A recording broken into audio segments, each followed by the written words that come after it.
bem com vocês? Eu sou a professora Luciana. Os materiais, só para relembrar: caderno, lápis, a borracha, o apontador. E hoje nós vamos precisar de papel sulfite ou aquelas folhinhas, lembram que a gente falou? Tá? Eu até trouxe aqui uns papeizinhos para você ver que são vários papeizinhos que a gente vai precisar. Tá? Aqueles retalhinhos que sobraram das aulas anteriores, do caderno que não usa mais, pega a folhinha lá que a gente vai usar, tá bom? Aí você vai precisar da tesoura ou da régua para cortar esse papel, e sempre que aparecer essa imagem aí na tela, é sinal que aquela informação você vai precisar fazer o registro, que aquela atividade é fundamental você fazer o registro. Então, falando em registro, vamos para o nosso primeiro registro da aula de hoje. Anota aí, então, a data de hoje, aula de língua portuguesa.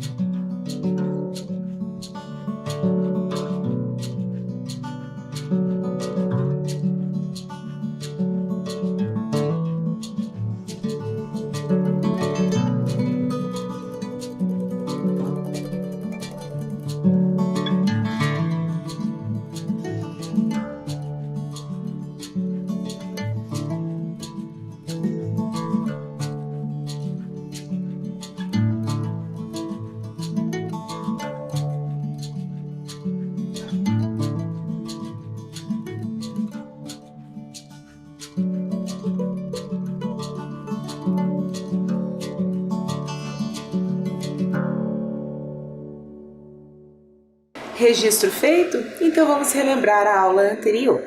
Na aula anterior, nós fizemos a atividade a quem se refere. Então, nós tínhamos o nome dos personagens, lembram? A mãe, o canhoto, o destro, os bogatires, os homens. E aí nós tínhamos que ver a quem ele se referia na frase. Aí nós vimos que cada palavrinha utilizada se chamava pronome, que era aquela palavrinha que se referia, né, a uma informação que já passou, a um personagem, a um substantivo, né, algum nome do trecho, que era o ela, o ele, o nós. Tudo bem? Depois nós fizemos o jogo da direção. Lembram que era um joguinho que a gente sorteava os números e quadradinhos que nós tínhamos que andar junto com a direção, para cima, para baixo, para direita, para esquerda, e cada parada tinha uma dica que nos dava uma palavra. E daí, cada palavra dessa, depois, nós verificamos que elas tinham em comum, que era o uso da letra R no início, 2 R's ao meio entre vogais, ou um R só entre vogais, em que R no início e 2 R's representava um som forte e um R sozinho entre vogais seria um som mais fraco. E para nós encerrarmos, nós brincamos de stop, né, com a regrinha do uso do R. E o que nós vamos fazer na aula de hoje? Na aula de hoje, nós vamos iniciar com a carta enigmática. Com certeza você já fez uma carta enigmática, mas vamos relembrar. A carta enigmática é quando eu tenho letras, né? Eu tenho a linguagem verbal com imagens, que é a linguagem não verbal misturadas. E aí a gente tem que retirar uma parte daquela palavra que representa, ou tem que adicionar uma palavra, enfim. A carta ela vai direcionando o que nós temos que fazer. Então, vou colocar aí na tela para você a carta enigmática, para você descobrir agora qual é o título da próxima história do livro que nós estamos lendo, que é o Vice-Versa ao Contrário.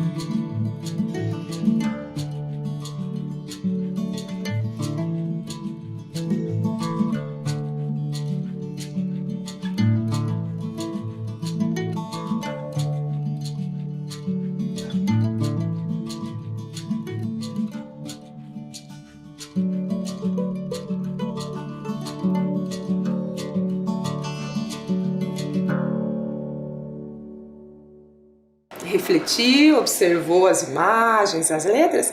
Então vamos à correção? Acompanha aí comigo na tela.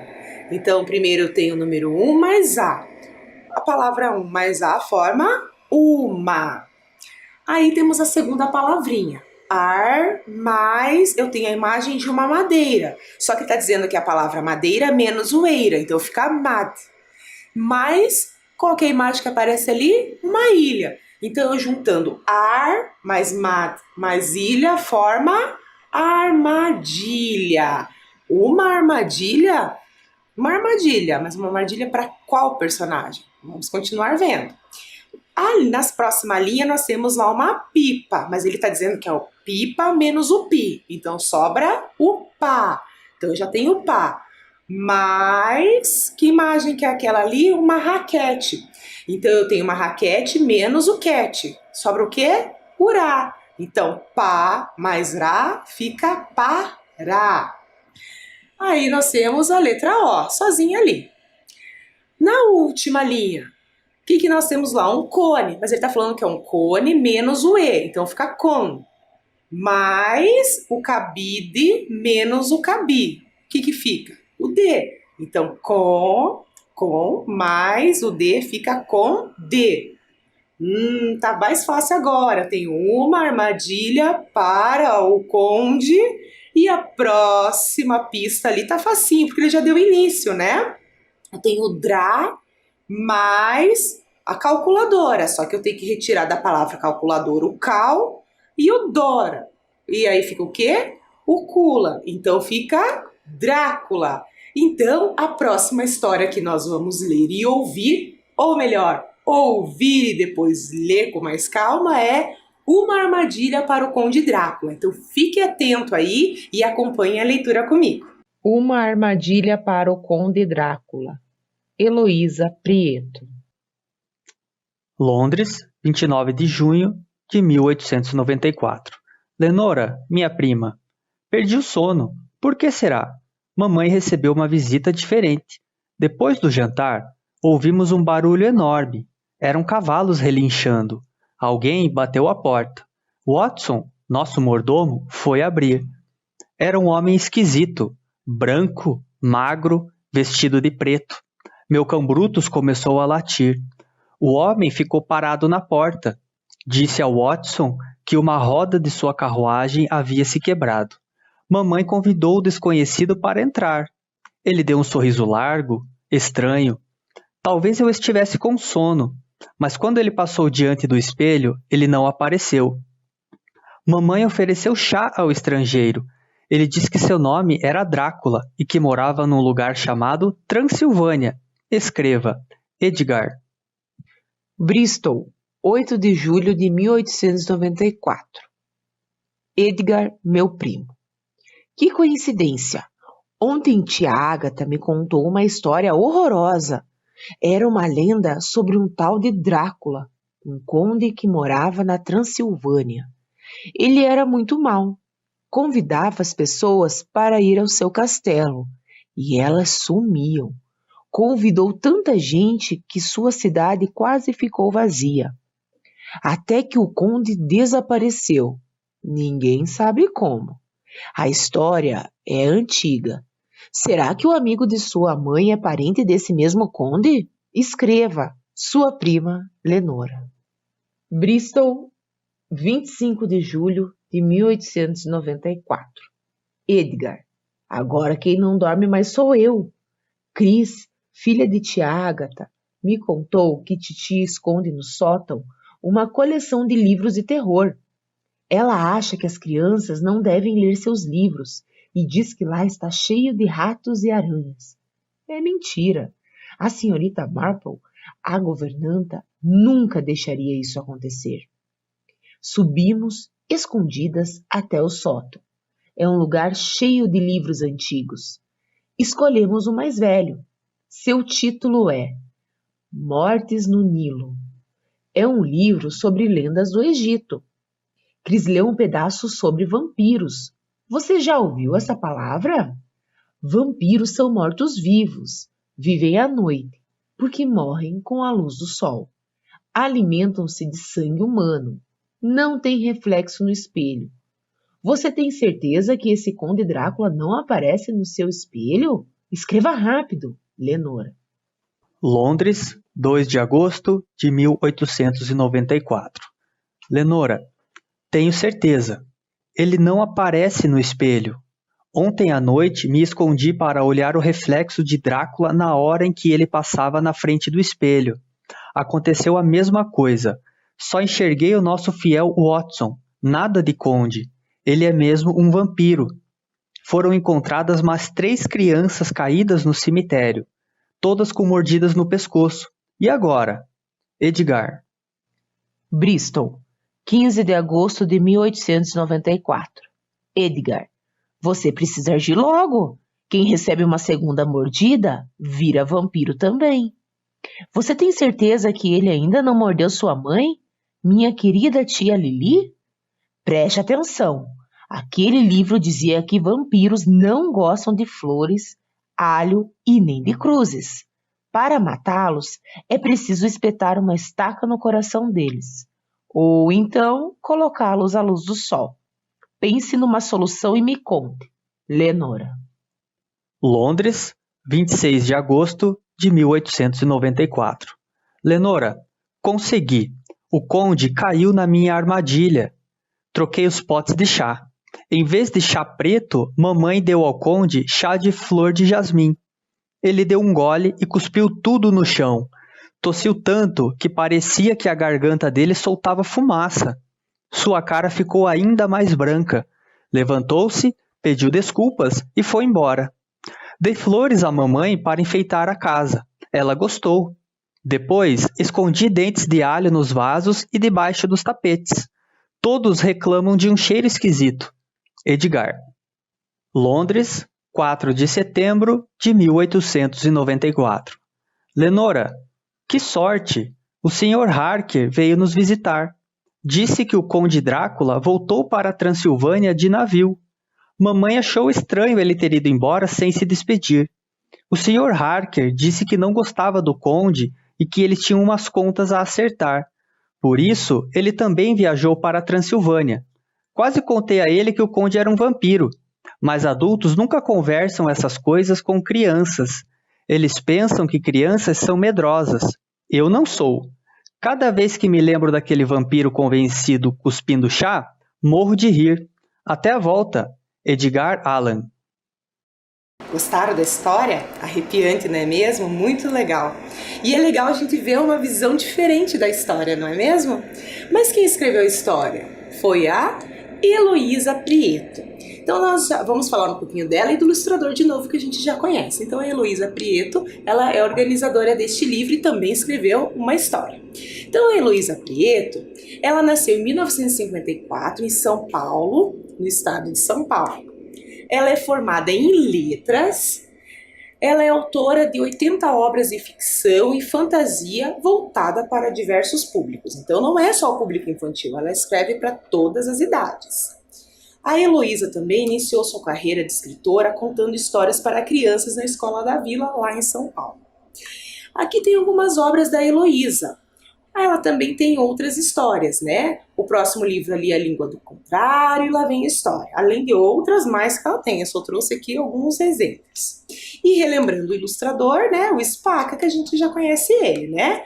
Ele nasceu também em São Paulo, é ilustrador e cartunista, e ele escreve histórias em quadrinhos e também ilustra diversas revistas e livros pelo país. Inclusive, a gente também viu lá 2 exemplos.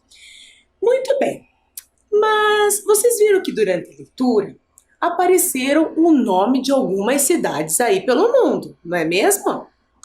E você conhece ou sabe onde ficam as cidades que aparecem nas cartas que lemos? Vocês viram que apareceram 3 cidades. Vamos conhecer um pouquinho mais sobre elas? Bem rapidinho. Então olha lá a primeira. Então acompanhe comigo no slide.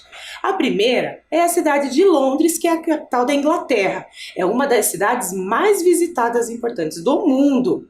Ela existe há mais ou menos 2000 anos e é a maior cidade da Inglaterra. A outra cidade que apareceu também lá na história, que nós acabamos de ouvir, é Bristol, que também fica na Inglaterra. Essa cidade, ela foi já uma das cidades mais ricas da Inglaterra. Ela é tão importante que ela foi o ponto de partida para as primeiras viagens de exploração para o Novo Mundo, né? Se vocês observarem até a localização dela ali, dá para imaginar. E a outra cidade que apareceu ali, que foi citada nas cartas, foi Transilvânia. Transilvânia fica na Romênia, numa cidade chamada de Brasov.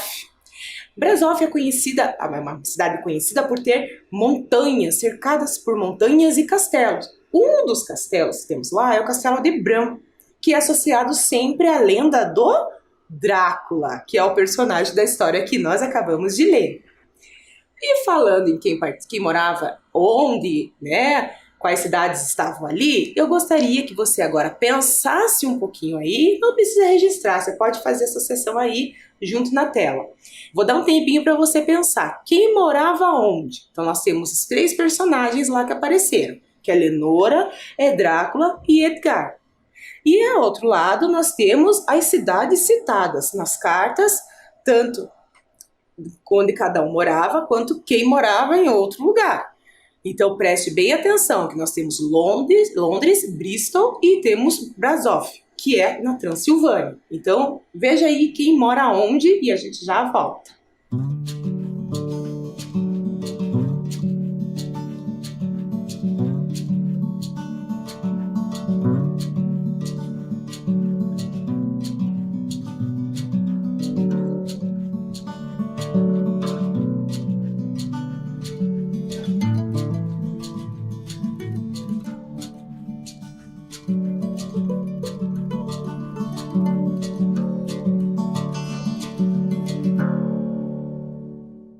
Pensou um pouquinho? Então acompanha aí comigo. Vocês viram que ao lado de cada cidade eu coloquei uma imagem para ajudar, né? Então a primeira personagem que nós temos lá é a Lenora. Lenora, pelas cartas que nós vemos, a Lenora morava em Bristol, na Inglaterra. Vocês viram que ao lado da cidade eu coloquei ali algo da cidade importante, no caso, o planetário da cidade de Bristol. O próximo é o Drácula, que ele mora onde? Na Transilvânia, na Romênia. E que vocês já viram aí que eu coloquei o castelo, né? Que é considerado o castelo do Conde Drácula lá. E o próximo é o Edgar, que mora em Londres, na Inglaterra. E ali também está uma referência, né, da cidade de Londres. Uma das, né? Porque eles têm muitas referências, que é o ônibus de 2 andares vermelhinho ali. Mas veja só. Você viu que todos os textos que nós lemos são cartas escritas de uma pessoa para outra. Hoje em dia, a gente quase não utiliza ela. Ela ainda é utilizada, mas pouco. Mas ela ainda existe. Vocês viram que, como a história se passava em 1894, a carta era o meio de comunicação mais usado na época. E quando a gente escreve carta para alguém, ela tem algumas características bem importantes, né? Bem pertinentes a esse gênero, né? Então, toda vez que se constrói uma carta, se produz uma carta, ela vai ter sempre essas mesmas características. E se nós pensarmos com a evolução da tecnologia, conforme, né, ela foi se modernizando para outros gêneros também, né? Vamos dizer que ela foi se modificando, se alterando em alguns aspectos.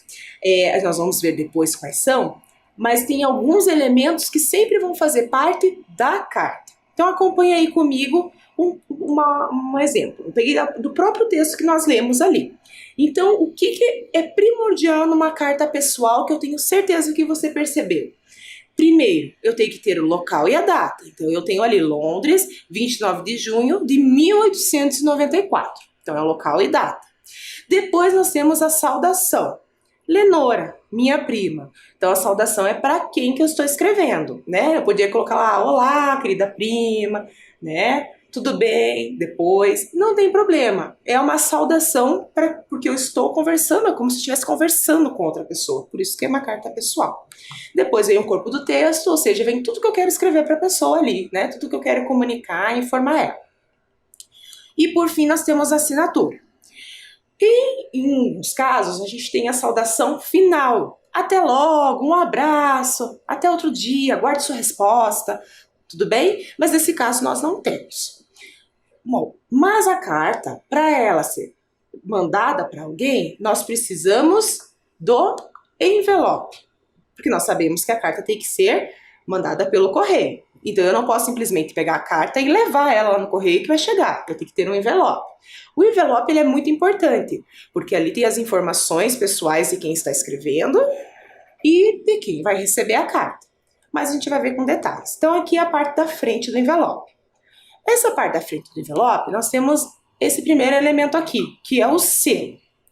O selo, ele vai aparecer de diversas formas. Vocês vão ver que não tem só um padrãozinho, não. Só um modelinho. Ele vai aparecer de diferentes formas. O primeiro é o selo comemorativo.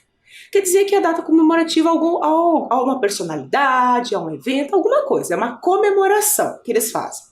Tá? Então, por exemplo, lá no mês de março, eles resolveram comemorar algum evento, alguma personalidade. Mas esse selo, ele não tem uma validade, né? Ele pode ser usado até acabar a tiragem.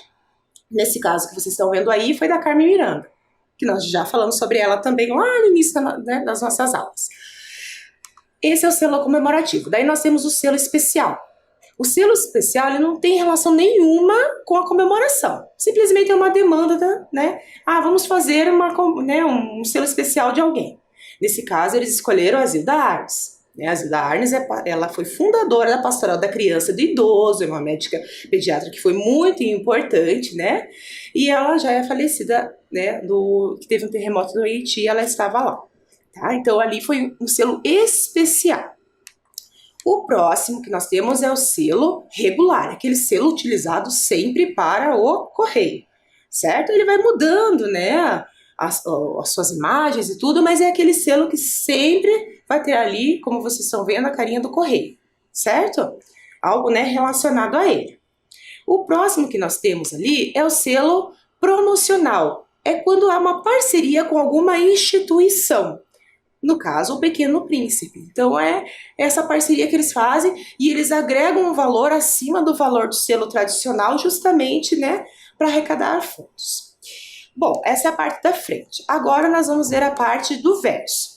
E se vocês perceberam, tanto a parte da frente quanto do verso, nós temos as mesmas informações, que é o endereço para cartas enviadas pelo correio. Então, na parte da frente é para quem é o destinatário. Então, eu vou colocar o nome da pessoa, o endereço e o CEP, que é aquele código que vocês estão vendo aí, para que a carta chegue ao destinatário.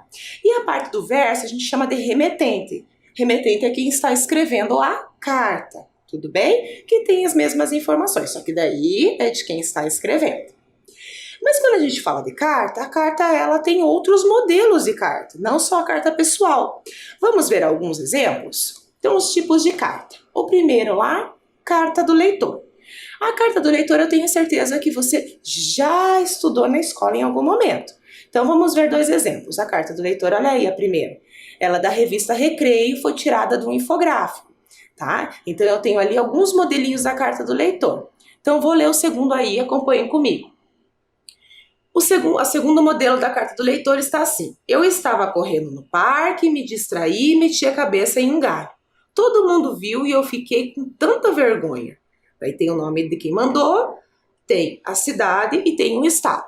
Em alguns casos pode ter até a idade.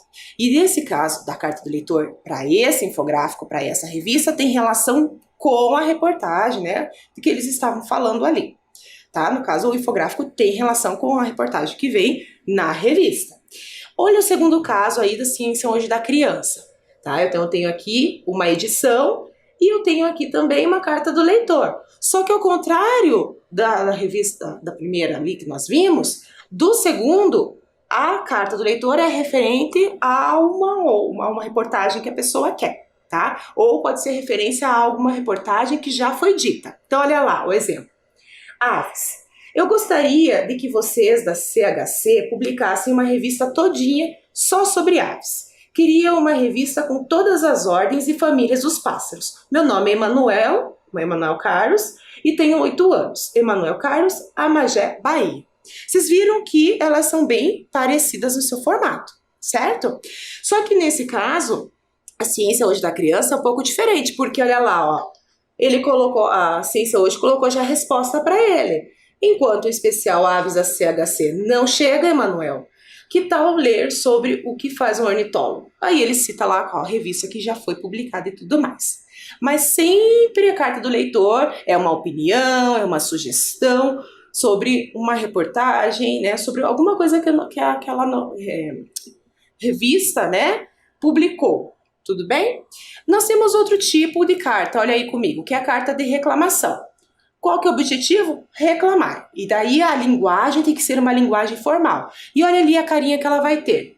Então ela vai ter lá para quem é, aí vai ter todo o texto dizendo a reclamação e lembrando, carta, como é reclamação, a linguagem é formal, aí ele tem que colocar alguns dados referentes ao pedido, à reclamação dele, depois tem a saudação final, aguardo resposta, a cidade, o nome de quem, né, escreveu e outros dados adicionais ali, tá bom? Outro exemplo de carta que nós temos é a carta comercial. Então, olha o exemplo lá. Nós temos o nome da loja, a cidade, né, a data, tudo certinho, a quem é. E olha como começa a saudação. Prezado Senhor. Aí ele vem dizendo, né, tudo o que aconteceu ali, que ele recebeu a reivindicação e tudo mais. Aí ele termina assim. Nada mais havendo, reafirmamos os nossos protestos de elevada estima e consideração, atenciosamente. Então, vocês perceberam que é uma linguagem bem formal. Então, a carta comercial, ele vai se dirigir a alguém, vai falar, né, sobre a situação comercial do que seja ali. E o último exemplo é carta de solicitação. O nome já diz tudo, solicitar. Então, veja alguns dados aí comigo. Então, ele já começa com prezado. Então, ele já começa com a saudação inicial. Depois, ele vem lá, né? Boa tarde ou bom dia. Aí, ele se apresenta. Daí, ele vem dizendo tudo o que ele precisa ali. E assim por diante. E sempre a linguagem formal. E ele termina cordialmente, nome, telefone e o endereço.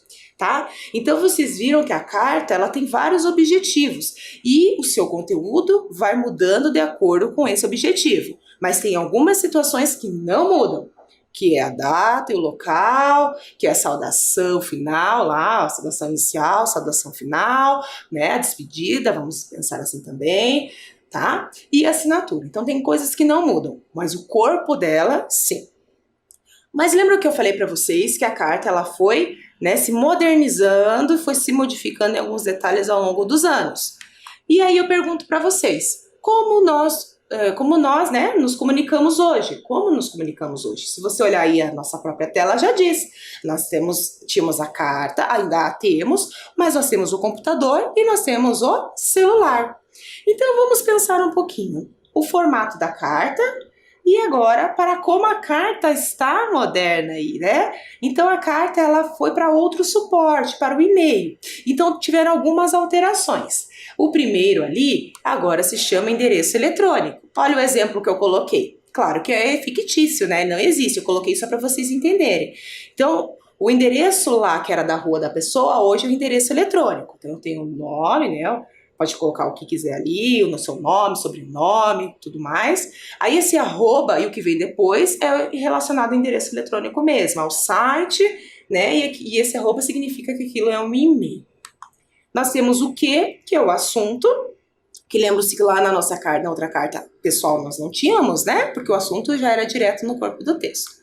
Aí nós temos aqui, olha lá, o assunto, orçamento de hospedagem. Aí nós temos todo o texto. Dentro desse texto tem a saudação, destinatário, texto, despedida e assinatura. Olha lá o exemplo. Olá, bom dia. Eu e meu marido estamos querendo passar uns dias de férias na cidade de Garopaba, Santa Catarina. Encontramos o site da sua pousada e adoramos. Gostaríamos de solicitar um orçamento para hospedagem do dia 22/6 a 28/6. Desde já agradeço e aguardo o retorno, Juliana. Então, vocês viram aí que tudo que eu tinha lá na carta eu vou ter aqui no e-mail, com essas pequenas diferenças, né? Porque o suporte é diferente. E aí eu vou clicar lá, ó, em enviar e vai a mensagem. Mas nós temos também outras formas de nos comunicarmos hoje, que é pelo WhatsApp, que vocês conhecem muito bem, estão familiarizados, e o SMS, que ele é o anterior, né, ao WhatsApp. Então também as mensagens vão mais rápidas aí. Muito bem, agora que a gente já conversou um pouquinho os tipos de carta, o formato da carta, então nós vamos organizar as informações das cartas que lemos. Agora você vai pegar aqueles papeizinhos, lembram? Tá? Em cada um deles você vai anotar a data ali, a cidade, a data de cada uma das cartas que apareceram na história. Tudo bem? Então, anote em cada uma que a gente já volta.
Anotou aí?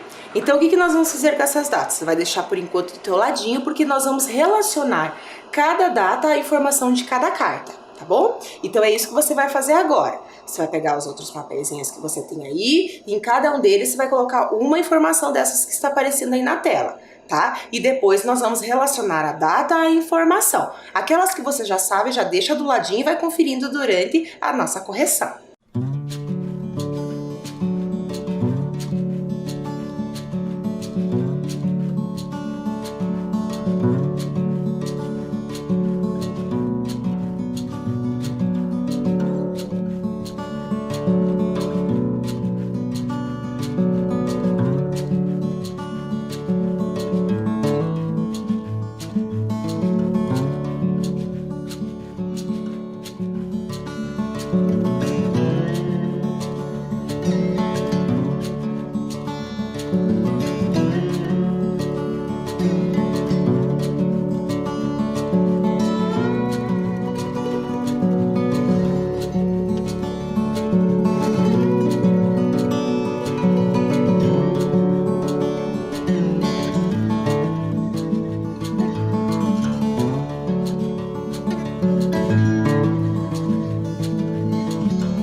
Muito bem, é tudo anotadinho. Eu sei que algumas aí você já foi linkando, né?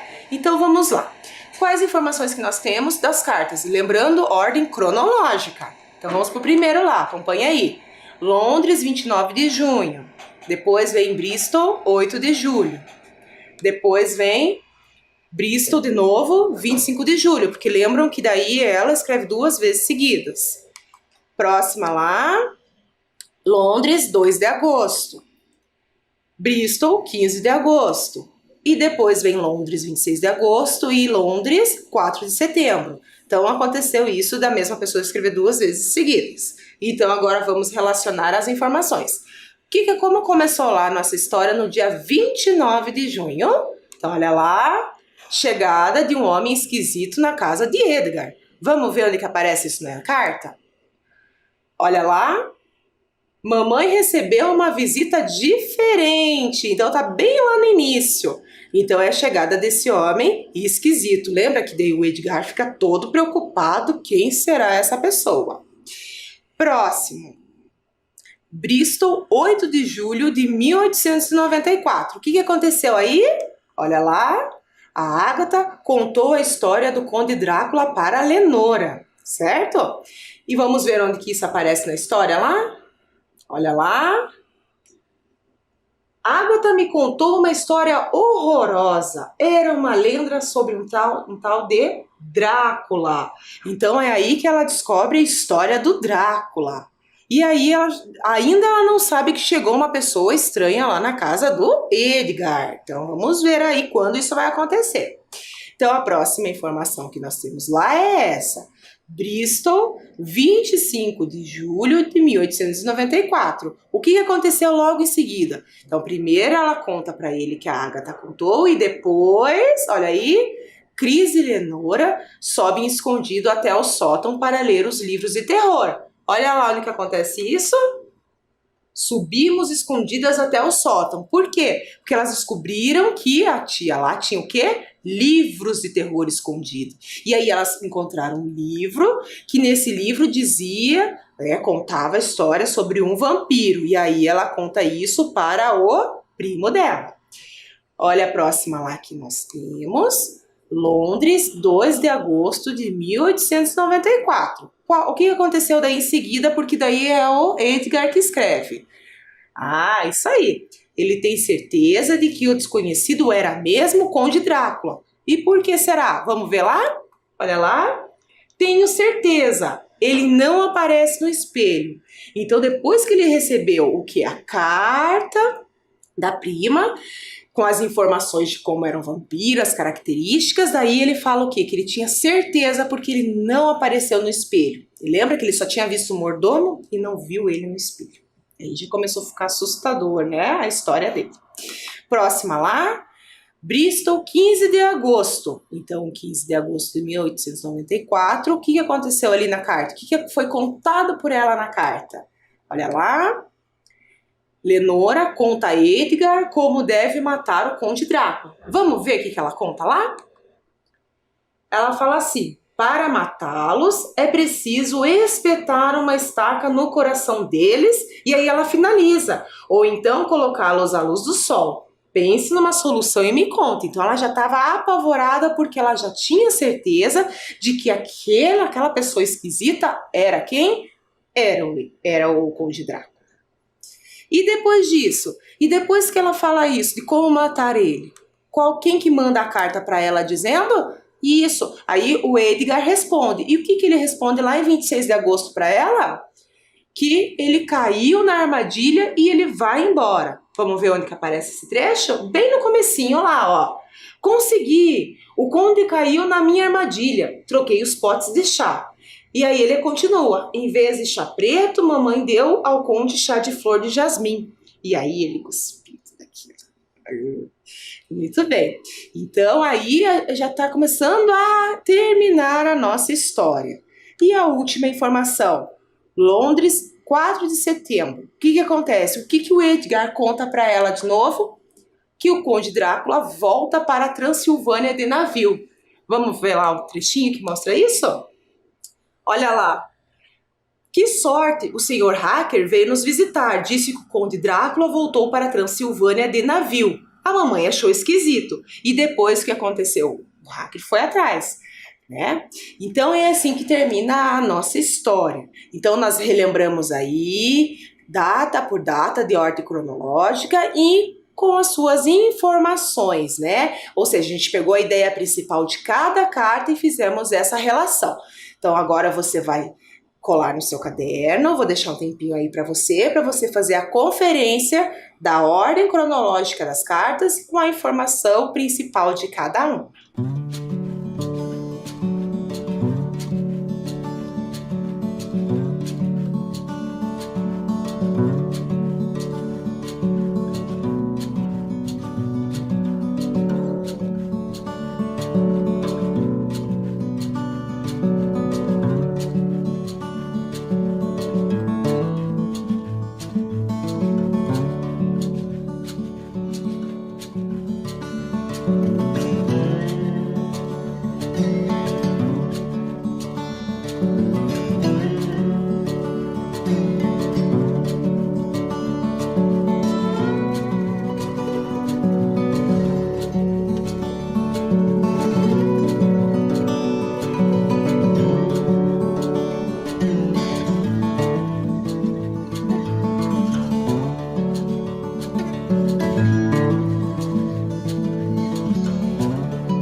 Conferiu, já colou tudo na sequência aí?